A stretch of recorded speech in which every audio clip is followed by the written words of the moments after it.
di Jombang, Jawa Timur. Sorotan berikutnya, saudara, pencarian pekerja tambang yang tertimbun longsor di Dukuh Puntang, Kabupaten Cirebon, Jawa Barat dihentikan sementara pada Jumat sore. Penghentian ini dilakukan karena titik lokasi longsor tidak ada satupun penerangan. Petugas sempat mempertimbangkan proses pencarian menggunakan lampu tambahan. Namun hal ini tidak akan maksimal. Selain itu, kondisi di TKP juga masih belum stabil untuk menghindari potensi longsor susulan. Jarak yang cukup jauh antara korban yang sudah terevakuasi. Pak Denny. Pekerja tambang tertimbun longsor di Dukuh Puntang, Kabupaten Cirebon, Jawa Barat pada Jumat pagi. 14 orang tewas, sementara itu lebih dari 8 petambang dinyatakan hilang. Selain itu, masih ada 4 orang luka yang dirawat di Rumah Sakit Sumber Hurip. Sejumlah orang luka yang sempat dibawa ke rumah sakit sudah diperbolehkan pulang.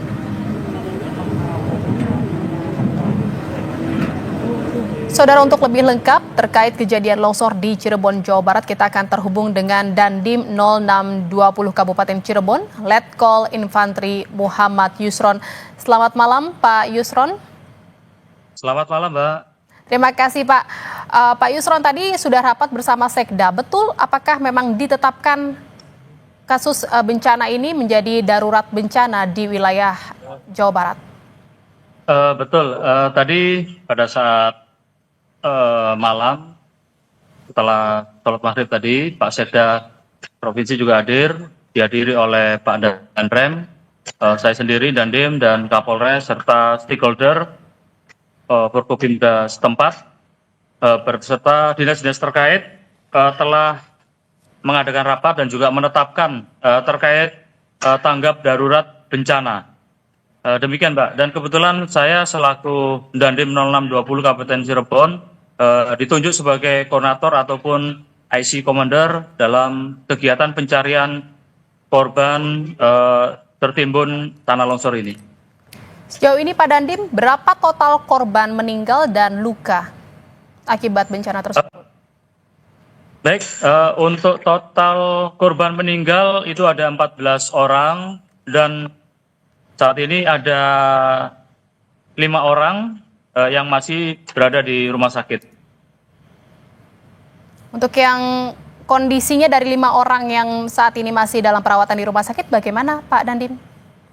Kondisinya masih melaksanakan rawat jalan, tapi tidak terlalu parah, namun masih bisa ditangani oleh dari pihak rumah sakit sendiri, Mbak.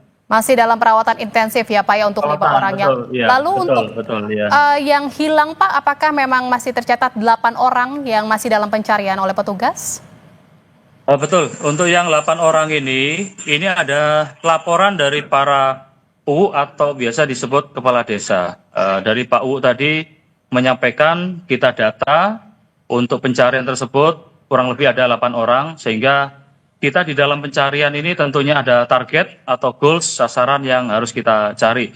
Namun tidak menutup kemungkinan apakah ada penambahan dari 8 orang tersebut, tentunya besok akan kita laksanakan pencarian. Karena terus terang saja pada saat malam hari ini sudah 3 kali terjadi longsor susulan. Nah, ini yang kita khawatirkan. Yang tadinya kita akan melaksanakan kerja sampai dengan malam dengan pencahayaan yang ada, tentunya akan mengakibatkan kerawanan, ya. Ternyata kerawanan tersebut ataupun kekhawatiran kami tadi terjadi longsoran susulan sebanyak 3 kali. Demikian, Mbak. Bisa dipastikan memang lokasi longsor ini memang rawan longsor ya, Pak, ya, dan apakah memang dipastikan seluruh korban dalam bencana ini adalah penambang? Betul, Mbak.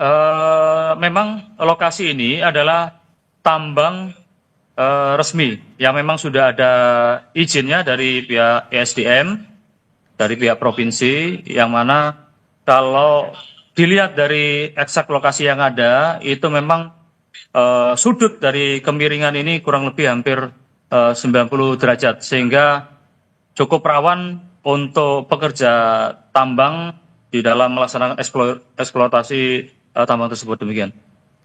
Mengingat besok pencarian akan dilanjutkan, Pak Dandim, ini seperti apa Pak rencana pencariannya? Akan dikerahkan di mana saja? Apakah sudah dibuat zonasi khusus? Dan karena memang mengingat tadi Pak Dandim juga katakan bahwa ini memang masih terjadi longsor susulan di lokasi. Betul, rencana besok tadi sudah dirapatkan. Rencana besok pagi pukul 06.30 itu akan dilaksanakan apel pengecekan. Harapannya pukul 07.00 baik itu personil dan material yang akan melaksanakan evakuasi sudah siap berada di lapangan. Tentunya kita juga akan melaksanakan pengamanan yang lebih ketat sehingga warga atau masyarakat sekitar ini tidak langsung terjun ke area atau mendekati daripada pencarian korban. Karena mengingat tempatnya cukup rawan karena pada malam hari ini saja sudah 3 kali turun longsor. Tentunya sebelum melaksanakan kegiatan tersebut, kita melaksanakan langkah-langkah mitigasi termasuk juga asesmen untuk melihat kondisi terkini terkait dengan lokasi tersebut. Akibat daripada longsor yang terjadi pada malam hari ini. Apabila memungkinkan untuk melaksanakan pencarian dan longsornya itu tidak sampai ke arah lokasi alat berat atau BH, mungkin bisa kita laksanakan pencarian lebih lanjut karena sesuai dengan target tadi ataupun masih ada diperkirakan 8 orang yang masih tahap pencarian. Demikian, Mbak. Ya, kita harapkan semua besok pencariannya dapat berjalan lancar dan semua korban ditemukan besok hari. Terima kasih atas informasinya. Dan Dim 0620 Kabupaten Cirebon, Letkol Infantri Muhammad Yusron. Terima kasih Pak Dandim. Selamat malam. Terima kasih, Mbak. Ya, selamat malam. Terima kasih. Saudara Polresta Sleman memeriksa 3 orang yang diduga terlibat upaya perintangan penyidikan.